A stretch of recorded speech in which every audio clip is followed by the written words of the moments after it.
That's good. Welcome everyone to Season 3, Episode 93 of the Premier Pod. I'm your host, Yash Bika, joined by my co-host, Tyler Chan. In this episode, we'll be breaking down the first week or the first games of the Champions League and Europa League groups, looking back at the crazy Merseyside Derby and looking at Marcus Rashford's amazing philanthropic work he's been doing to feed hungry children in the UK. I think a lot of people have seen the news for it, but we definitely wanted to talk about it because it's just fantastic work he's doing on his end for everything he's doing for those children. And then quickly previewing some of the games that are happening this weekend. We're recording on Friday, a bit of a later episode. That's because I've been actually feeling a bit under the weather earlier this week. I am feeling a lot better now. I had a bit of a sore throat. That's kind of gone away. Now it's just like a little bit of some weird grogginess. I don't have corona, I don't think. I think it was more of a common cold, but I'm definitely feeling a little bit better. But it's definitely been a longish week for me. And I know, Tyler, before we get jumped in, I know you've had a kind of a longish week as well. Mm-hmm. Yeah, for work. But, you know, it is part of that time of the year where it's a little busy right before the holidays. And then also some people getting sick because of just changing of the season. So hopefully everyone's kind of getting through the work and also hopefully staying healthy as well. Oh, yeah, of course. But to get things started, we are going to quickly talk about the Merseyside Derby, but specifically, it was the challenges that the Everton players made on the Liverpool players. The murders. And one specifically, murders. And one specifically that got a lot of attention was Jordan Pickford's offside challenge on Virgil van Dijk, which essentially... It's very sad, but essentially ended Virgil van Dijk's season. And in a lot of ways, a lot of people are saying Liverpool's campaign to win back the title, to be back-to-back champions. And it was unfortunate. I'll quickly say this. I think it's crazy that Pickford wasn't given a red card because he straight up literally took out Virgil van Dijk's knees.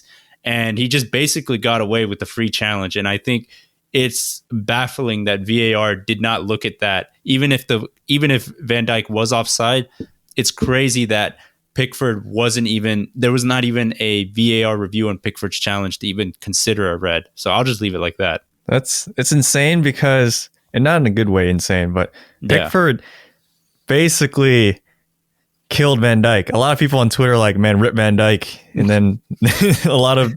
This is like, for example, like the latest victory Liverpool got against Ajax in the Champions League. People were like, that was for you, Van Dijk. And a lot of people were joking. It's like, man, everyone as Liverpool fans thinking Van Dijk died. But it's kind of true. He kind of did die this season, at least, because he's just gone. And so, in my opinion, so are our hopes of getting the Premier League title again this season, because he's literally a cornerstone of the defense. Without him, it's like a whole different defense. And also about Ali's son, too. It's literally...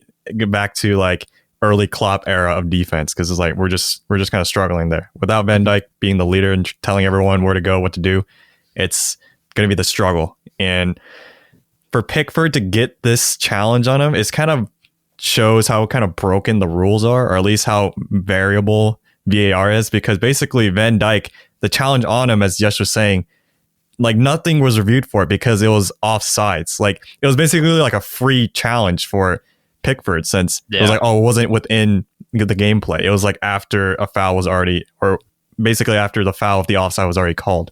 So that's why they didn't review it. But Pickford basically did a challenge from like the knee up. Like he jumped into his knee, like crotch first. I was like, I never seen someone do that. I was like, how is that legal? Like if you did that on the streets to someone, you'd be charged with battery. It's like, what the heck was that? And Richarlison in the same game nearly broke Thiago's legs. I know. Oh, that challenge looked vicious as well. I mean, it was just as vicious, I would say. Like he went charging in, almost broke his leg. Like it was one of those classic videos you saw from some crazy defender, except this was like real life, where like Sunday League. Yeah, Sunday League, where someone literally went airborne and then like foot first into their shin. But luckily, his foot wasn't completely planted, so he was still able to move it. But geez, that was like a leg breaker right there. So Everton, with two of these very harsh and rash challenges, and only one got a straight red. The other one, Pickford, like he just got away with it.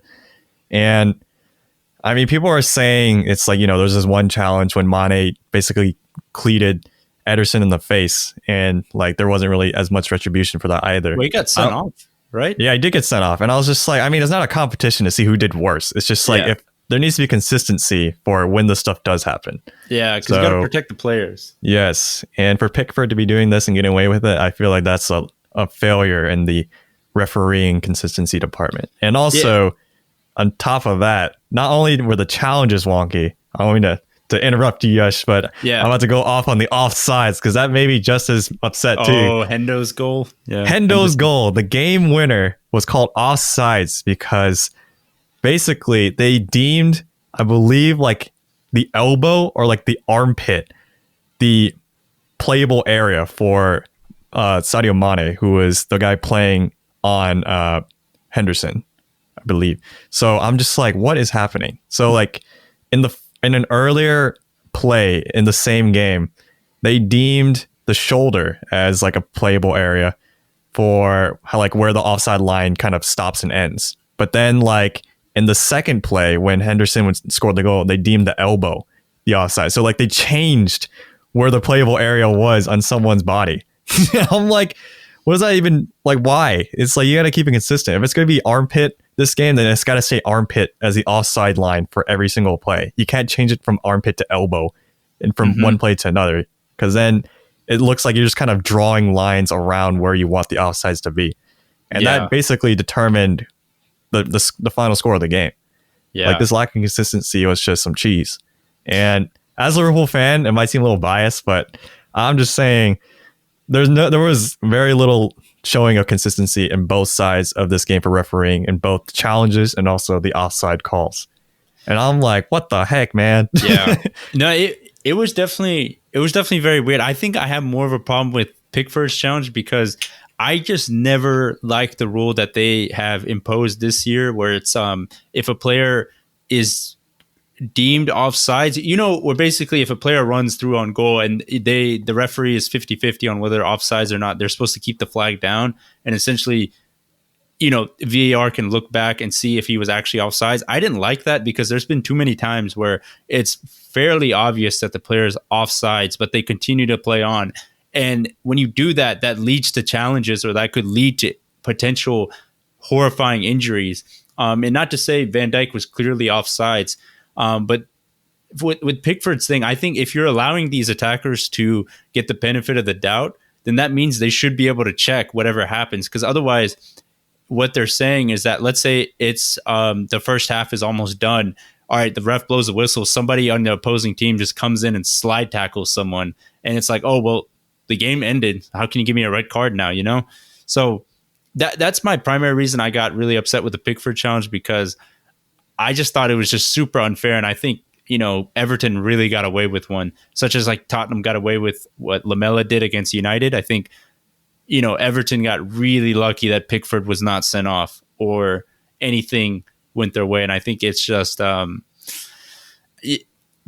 a Manchester United fan. I'm not the Liverpool supporter, but Van Dijk is one of the best players in the Premier League. So it's just unfortunate that we won't be seeing him play for pretty much the rest of the season. It's always one of those things that hurts when you can't see one of the star players of the Premier League suit up and play every weekend.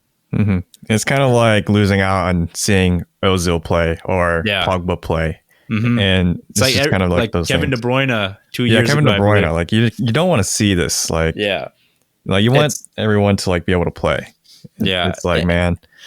I will say for this, like soccer is its own sport. It has its own rules. But, I've heard like in other sports, like say baseball, if the call is very close, usually they give the call the benefit of the doubt.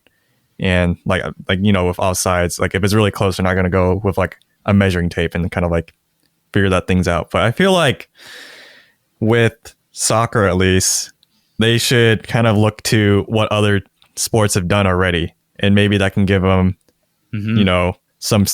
some insight on what they should do rather than trying to learn from their mistakes now. Because like there's been sports that have had these kind of implementations of video refereeing and reviewing that's been going on for like years now. It's like they've had the experience. Just use their experience and just put it into the Premier League. Like you don't have to be figuring it out from just experience when it's like it's already kind of in the record books and in the groundwork has already been laid. We don't have to dig up the hole ourselves. You don't have to reinvent the wheel. Yeah, exactly. It's like, come on now. So I mean, it was definitely one of the craziest Merseyside derbies.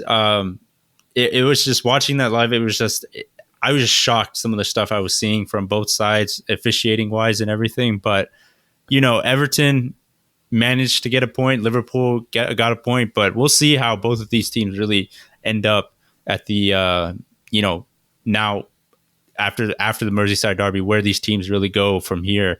But quickly transitioning over to the Champions League and Europa League, we know we did not get a preview out this past week for the Champions League and Europa League. That is partially a fault on us. We just got so caught up with work and other things that it was funny. We actually just didn't notice that the Champions League was on until yesterday, or until what was it, Tuesday? Like the day of. I was like, wait a minute, it's here. Like the hype, I felt like wasn't built up this year. Either. It's just like everyone just kind of was like, oh. Yeah, it definitely wasn't. I think that has to do with such like the shortened schedule where everything is just so crammed together. There hasn't been a lot of space and a lot of time to really like get hyped and get previews going for all this stuff, because everything just keeps coming in. It's just like when you blink, it's like, oh, we're on another competition. We're on another competition. We're on another competition. So it was definitely pretty wild. But we're going to quickly just look at the Premier League teams that are in both of these competitions. To start things off, we're in Group C. It's City, Porto, Olympiacos, and Marseille. City obviously got a win against Porto. They're on top with 3 points. Biggest question for City is, can they actually win it this year? And I'm just going to quickly say no. I don't think they're going to win it. I think the top European sides are just a little bit.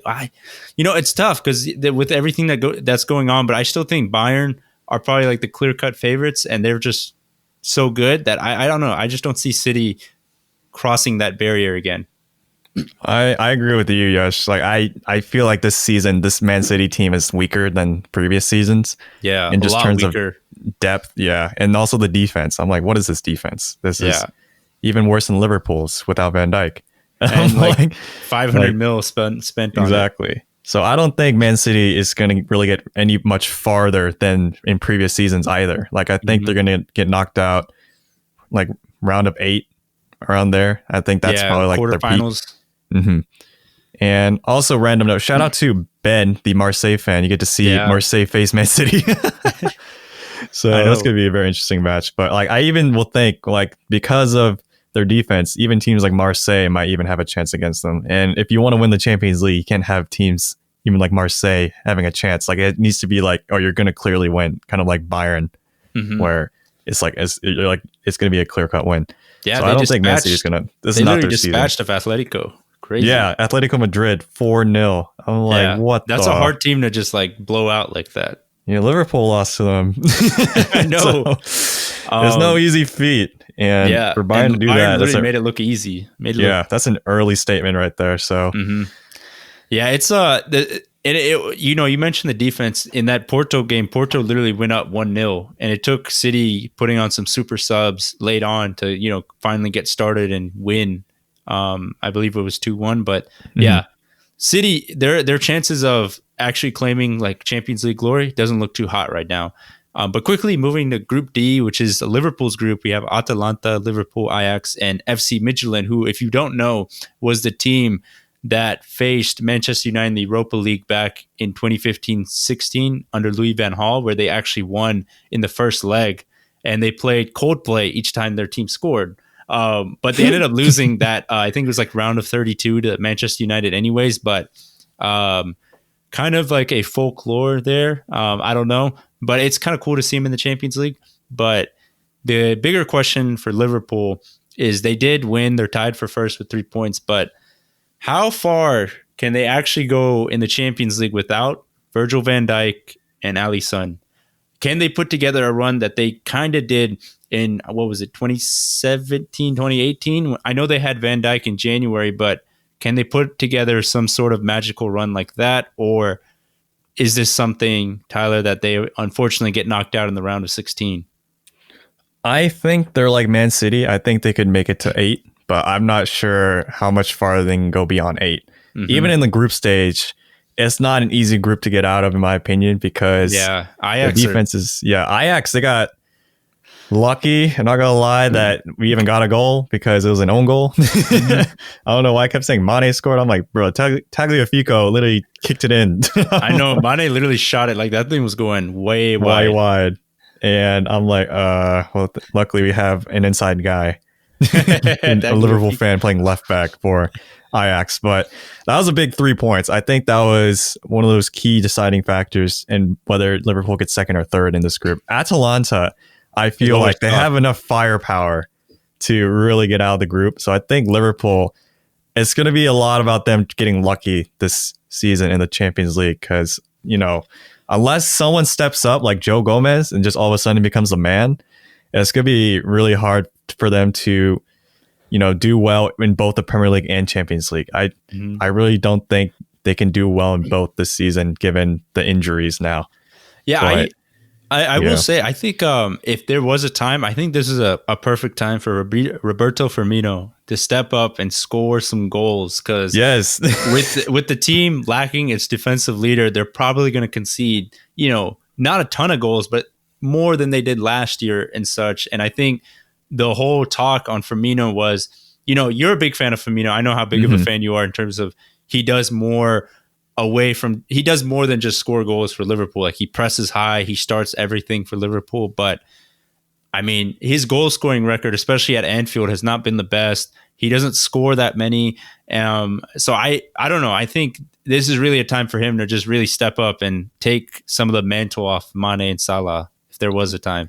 No, I do agree because recently I'm like, man, you haven't seen a Firmino go in a while. Yeah. So I mean, he occasionally gets those bangers, and we haven't seen them for a while. So I know that's what I'm saying. I remember watching Firmino all these years in the Premier League, and like he always tends to score like those upper 90 finesse shots or something crazy, like some crazy volley or jukes out a few people and then slots one in. It's like we need one of those because then it also keeps the defense guessing on who's going to be taking shots, and if they know Firmino's not going to take a shot, it's like, well, they're just going to sag on him, kind of like in NBA. You know, Jimmy Butler's not going to shoot a 3, so you just leave him.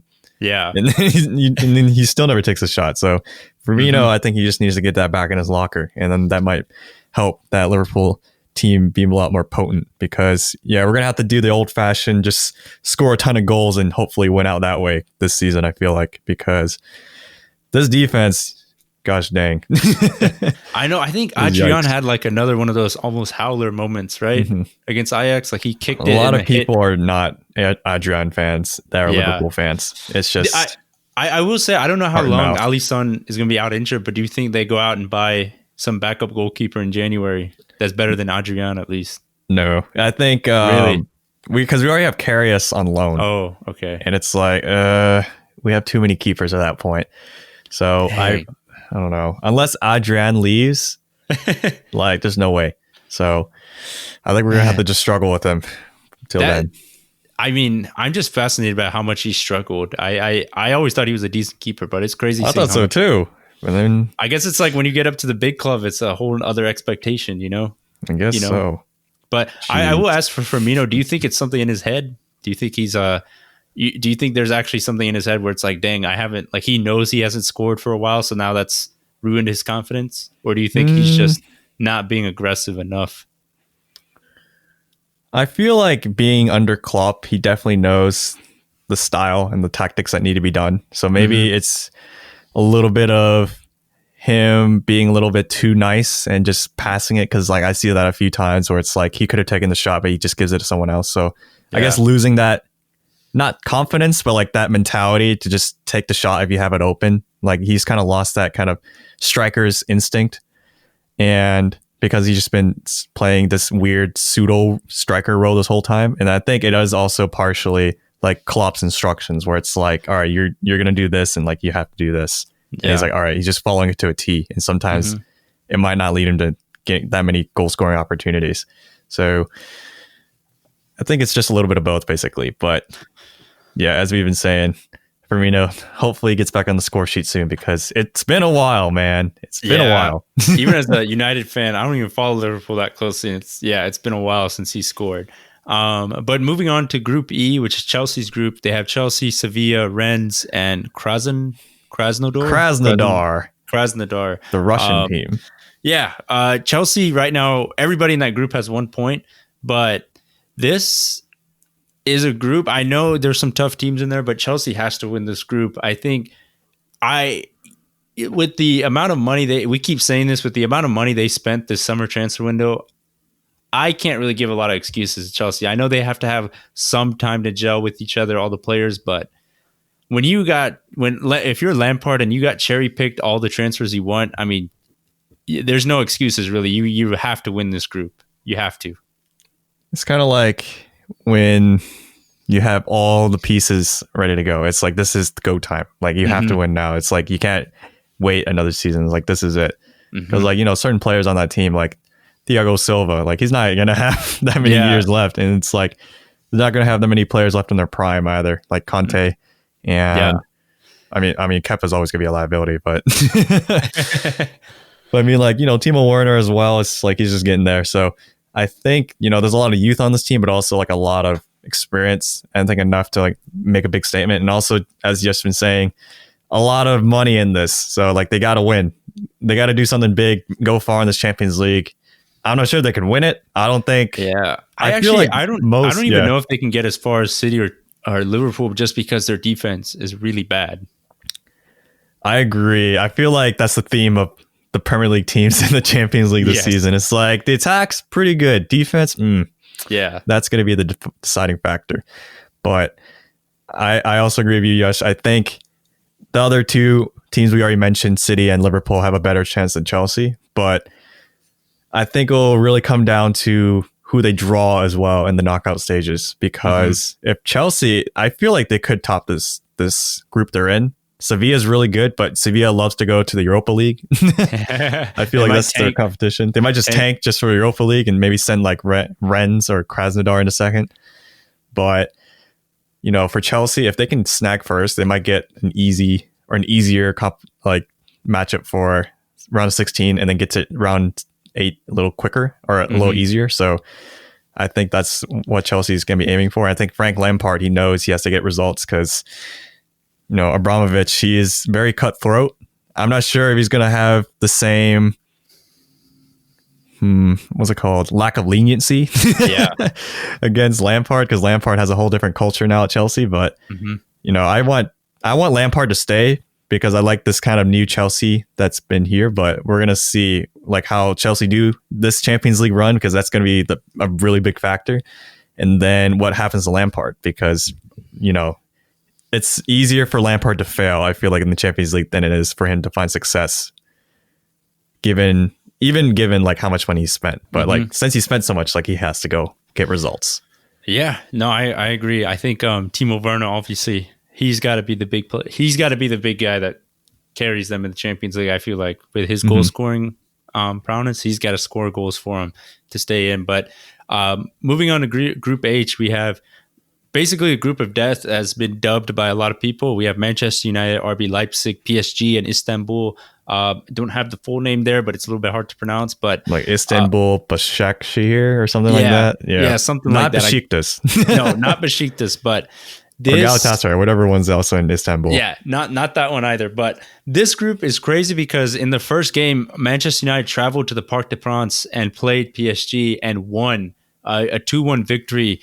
So United are currently tied with RB Leipzig on top of the leaderboard for Group H with 3 points. And this was a huge victory for Manchester United because it gives them plenty of confidence, especially when you're in a group of death, to get the first victory and traveling away from home and getting it against a team such as PSG that were the finalists last year. It's an excellent result for Oli. It's going to be interesting. I still think this group is such a toss-up because these are some really hard teams, especially the top three, because they're really, really good, especially Leipzig and PSG. So I'm very curious to see how this group ends, because I honestly feel like it's still a toss-up. I'm still going to go for United to advance just because I'm a Manchester United fan, but I wouldn't blame anyone if they said it was a toss-up between all three. But in terms of their prospects of how far they can advance, if they can get out of this group, I feel like getting out of this group gives you enough confidence to face anyone, really. But I still think that maybe round of 16 quarterfinals is probably the peak. And if they do anything more than that, that's awesome. I think the attack is great. On their day, if they're firing, it's as good of attack as anything we can see, especially with Pogba, Fernandes, Rashford, Martial creating chances. And then you throw in Cavani every now and again to score some goals. The defense is the big issue, but we've seen in bigger games, Solskjaer kind of goes for a back five in a sense, where he plays 3 center backs and 2 wing backs, and then basically goes around playing it that way. So that way he provides more cover for their defense and allows them to break faster on the counterattack. So that formation has been working well for him in the bigger games. But yeah, I think I want to remain optimistic, but I probably think if they get out of the group, maybe quarterfinals, just like every other Premier League team, will probably be the best result I can realistically see. Anything more than that is awesome. I have a question for you, Yash, as a Man U fan.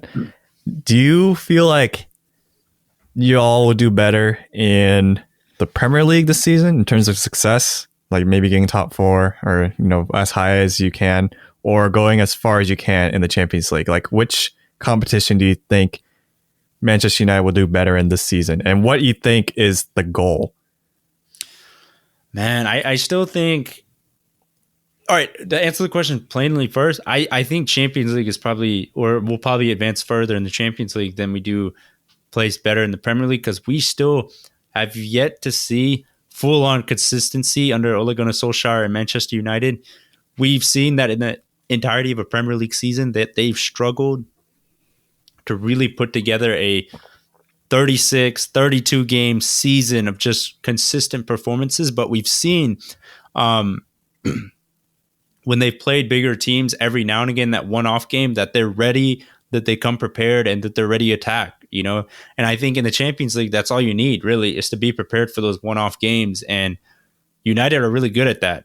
On their day, like I keep saying, on their day, this team is really good when they can play at full throttle, playing at their level. So I think, I know realistically I said maybe quarterfinals, but I mean, heck, I think they could even get all the way up to like the semifinals and such if they play the way they're capable of playing.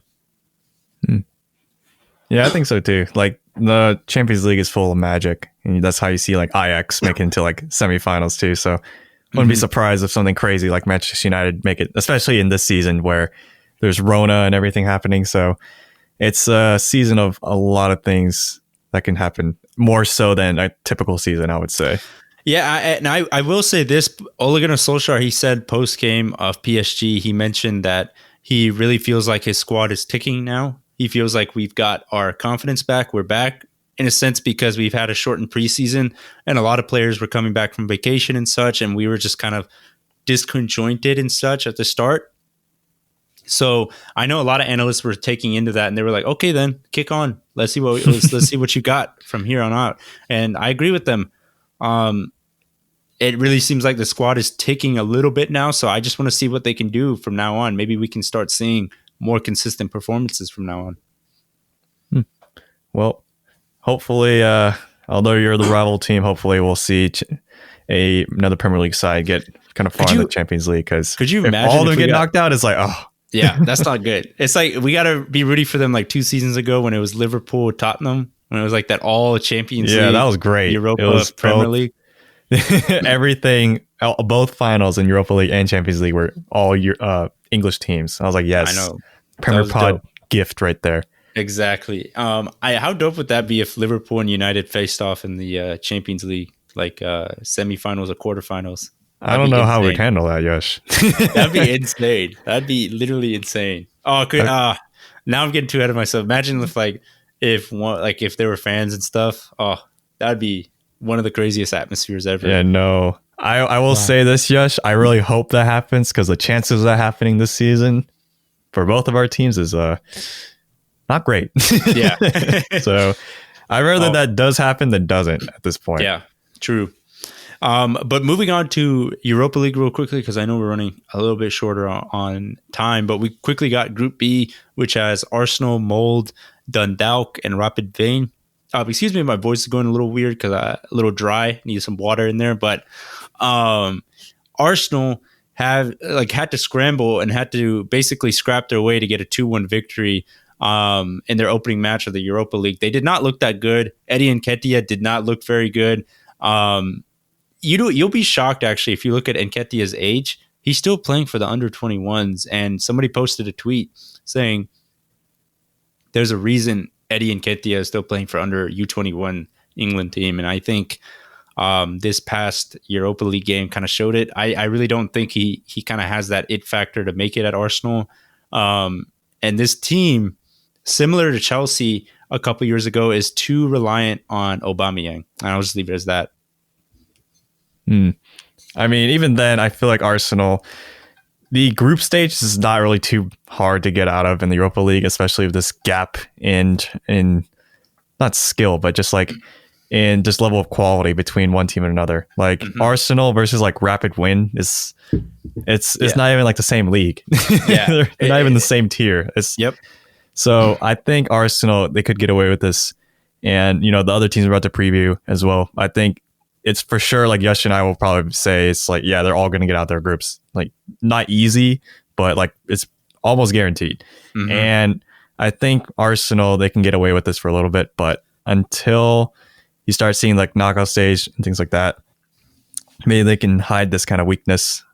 But at the same time, hopefully they have Aubameyang staying healthy and Lacazette staying healthy, because if they're both gone, then it's like, well, yeah. They don't really got too much backup there. Pepe. Yeah, Pepe, Slav striker. I don't know. This ain't FIFA. I will say this, as a United fan that's watched, United compete in the Europa League these past couple seasons, the biggest thing is you just have to make sure the squad and the fans are just pumped up to watch Europa League football. And I think sometimes when you're a bigger club in this competition, especially in the group stages, it's kind of hard to get that factor, get pumped for the game, because it's like, you kind of expect to win. It's not like the Champions League where you get the anthem going, you have the atmosphere and everything. Europa League, I always felt like that was kind of the drawback in the group stages. And, I saw Manchester United struggle a little bit in the early stage of the group stage last season. But eventually they got comfortable with everything and just, ease past the entire group. And I think Arsenal will kind of do the same thing. And in our next Group G, Leicester, which includes Braga, AEK Athens, and Zoira Luhansk. I think that's how you say it. I don't even know that one. Yeah. I don't know if any of our viewers will know that team either. Yeah. Or listeners, I should say. Yeah. I'm not sure, but Leicester City, they started off their group stage with a bang. I think their squad is definitely good enough to get to the group stages, and I think Leicester City with Brendan Rodgers, they're gonna want to compete. They're gonna want to compete in this trophy, because they're not usually a team that you see in European competition every single season either. No, and I think this is the first time since the Champions League run. Yeah, I think so. Yeah. And they did pretty well that run. They got all the way to the quarterfinals, right? Yeah, against so Sevilla, it was like a magic run. Yeah. So they have a pretty good chance, and they have like a fake team in their group. So it's like you just have a made up team in there. So that's like one of those auto generated ones from like FIFA that is just like they ran out of teams that had licensing, so they just made one up and they just chucked it in there. It's like, yeah, this one's from like, I don't know, some random country. Yeah, make that up too. No, fake country. No, but Leicester definitely. I don't think there's much to say there. But moving on to Group J, we have Tottenham, Antwerp, Ludogorets, and Lask. Or is it Lask? LASK. Yeah. Maybe but it's an abbreviation. Yes, Ludogorets, if you don't know, is that club that Mesut Ozil scored that goal. That goal that looked like a commercial. Like an Adidas commercial. Yeah, or a Puma or whatever he's sponsored by. It was insane. And also shout out to Honor, big Ludogorets fan.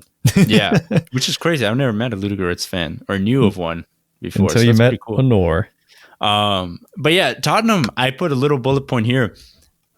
Tottenham, I don't know if anybody's been paying attention. I know they slipped up a little bit in the Premier League with 3-3 draw against West Ham, but they are firing on all cylinders. Their offense has been incredible with Harry Kane, Son, Bale, Lamela.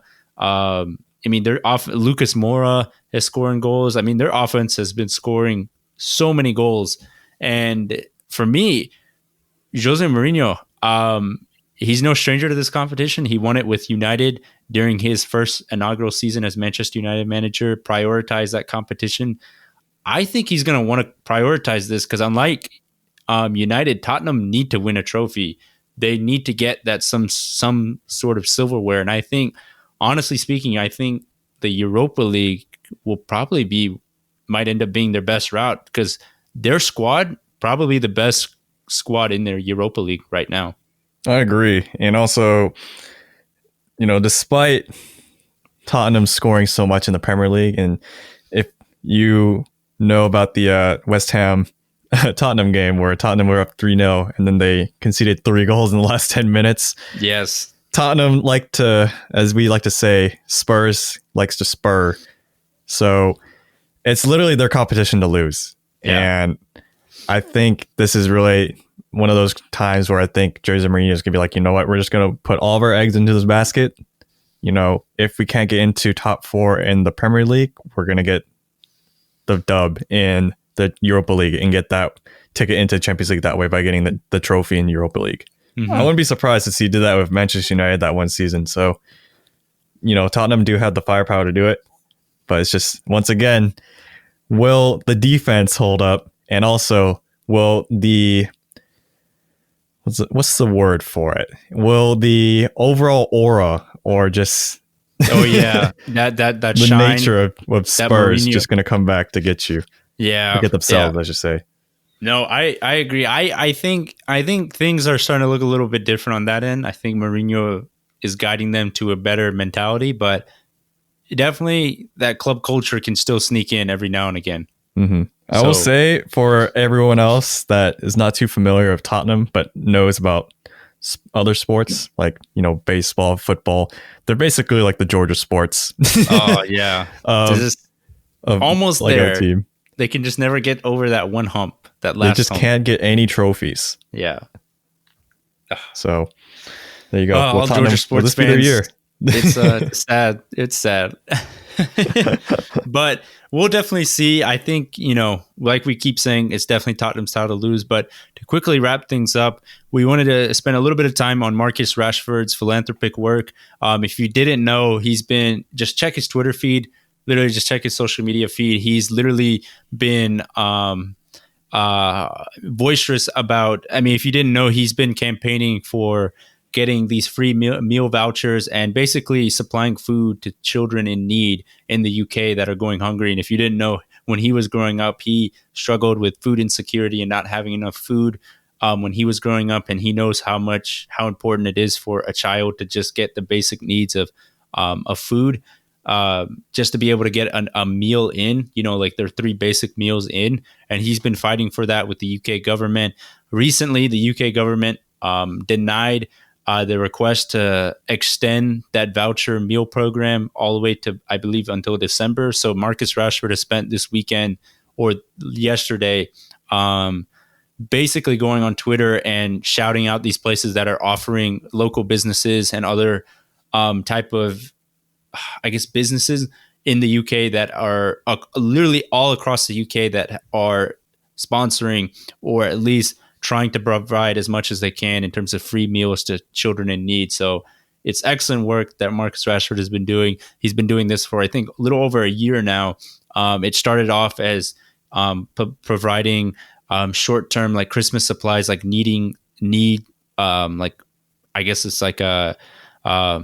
essential supplies towards homeless individuals and children in need during Christmas time of last year. And now it's basically turned into this, and it's incredible. At 22 years old, he's basically moving an entire nation to, do the best you can for children. So it's very inspirational to see someone using their platform for the greater good. Cause that's all we want to see is seeing the world in a better place. than it is. So kudos to Marcus Rashford, one of my favorite players, and obviously a terrific human being too. Mm-hmm.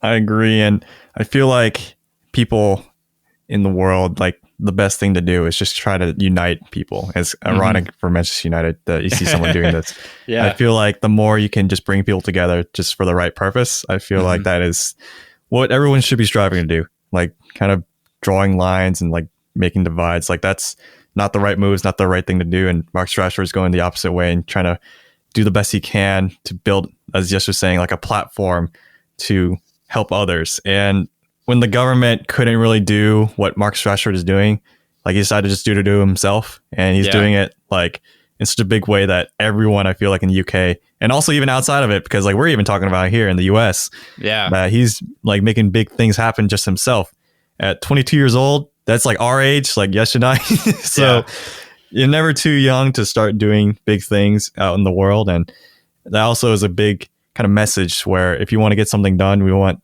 kind of your message to go through, like your kind of vision.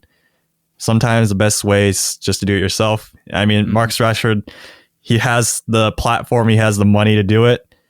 But, you know, if this kind of story doesn't really inspire, I feel like there's not really that many other ways, any other stories that's more inspiring than this. Yeah. So it's really like changing, you know, hopefully changing like children's lives, you know, providing meals and stuff. Like and little, Yeah. I also wanted to say real quickly on this was when he started, he didn't know the full scope of everything. You know, it originally, like I said, started as a one-time, you know, Christmas gift back to, you know, the Manchester people. Then he slowly learned more and more, talked to more people in the community, learned more, and now he is more knowledgeable about it, and now he's able to grow it. And it's a good example of, you know, just like with podcasts, like we didn't know everything about podcasting when we first started, but you start learning more as you do it. So it's like one of those things, like whether it's charity work or any type of thing you want to do to help out people, it doesn't hurt to just start. And then once you start, you can kind of learn more, and then you can kind of grow from there. And Marcus Rashford's a clear example of like not getting too overwhelmed with the problem, but starting off from somewhere and building from there type thing. Yeah. So it's something Yash kind of mentioned. He's like, you know, the whole premise is just making sure a kid's got something to eat. Yeah. And I mean, it's kind of as simple as that. It's a lot bigger than that now, but quite simply, if you just bring it down to like the very, very foundations of what it is, just making sure people got something to eat and they don't go hungry. So like kind of like that good foundation, having to start there. It's really all you need to really start doing some good things. So that's got really deep, but you don't really see that too often on the Premier Pod, but it's good to see especially, a Premier League player doing big things like that. Yeah, it's definitely awesome. And you know, especially, you know, wherever you lean politically, but nowadays just like so much, you know, everything like that's been going on in the world, or like whatever you see, it always seems like you're seeing bad news all the time, especially in 2020. It's definitely nice to see someone out here with a platform doing more good than harm to the world, you know? A good spark for once. Yes. A good sport for good things. But, you know, kudos to Marcus Rashford. Always support you as a Manchester United player. Remember when you first made your debut against FC Michelin in the Europa League in 2015-16. Full circle. So, full circle. It's amazing seeing how much he's like grown literally since like, I guess, a young 18-year-old. So yeah, kudos to Marcus Rashford, true hero out there. But moving on to our last segment, we got the previews. 3 games, three pretty big games. But to start it off, we got West Ham versus Manchester City. I think this game actually ends up finishing 2-2. I like what David Moyes has been doing with his West Ham side. He's gotten rid of a lot of the rotten eggs at the club and has really kind of cemented his own culture at the club. His players seem like they're playing for him for once. The West Ham players seem like they're just lively. They're not, you know, scrapping for relegation anymore. It just seems like they're just having fun again. And City, they're good offensively, but defensively they're still in shambles. So I think it ends up becoming another draw for City. I think it's 2-2. Ooh, that's going to be rough because I don't think, it's kind of like last week, I don't think City can afford to keep doing this kind of stuff if they be dropping points. I think City, if there's any indication from last week where Tottenham got a 3-0 lead very early, maybe they can snag that kind of same momentum and then maybe not be surprised by West Ham at the end of the game and then maybe just keep that lead. I think that's what's going to happen. It might. I don't really see it being close though. That's the thing. It's like I don't really see it being like a 2-1 or a 1-0. Oh, wow. I could see City trying to get a 1-0, but that's not really their style either. They try to get as many goals as they can every game. Mm-hmm. So I could see a 3-1 though. I could see a 3-1. Okay. So City, we're going for City. Okay. All right. And then we have Arsenal versus Leicester City. This one will be fun as well because I think Arsenal are still ticking. Both Arsenal and Leicester picking up big wins in the Europa League, now facing off this weekend.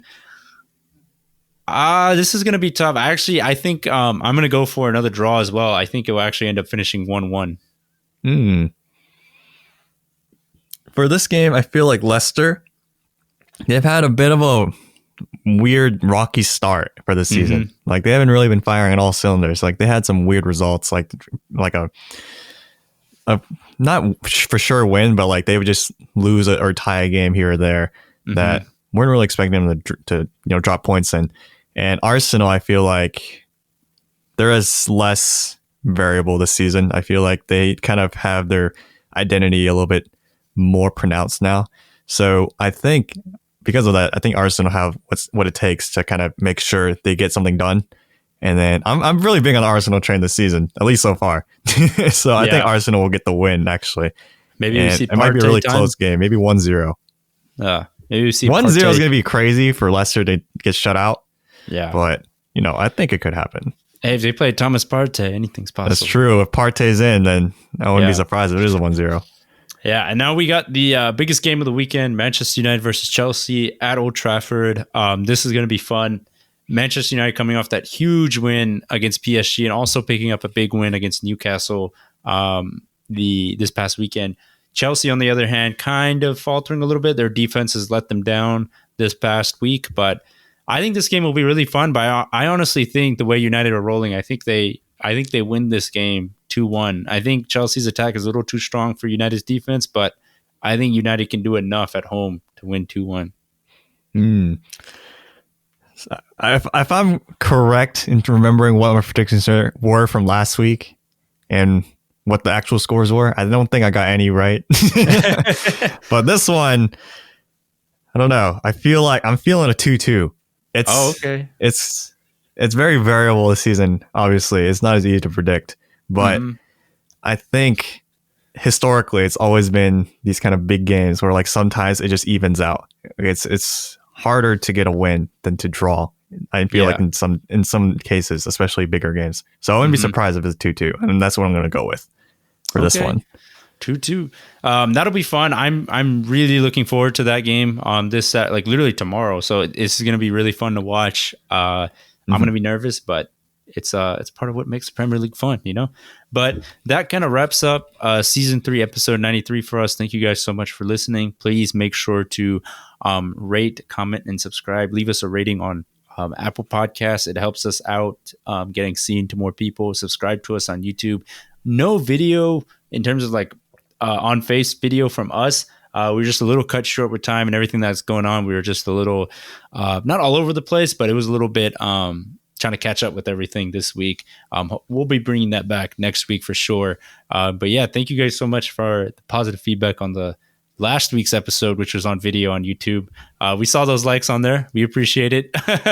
But yeah, we definitely do appreciate all the support you guys have given us. We've seen it through the downloads and everything. We appreciate you guys definitely, that you guys take the time to listen to us each and every week. So that means a lot to us. But yeah, that kind of wraps up episode 93 for us. Thank you guys so much. Peace.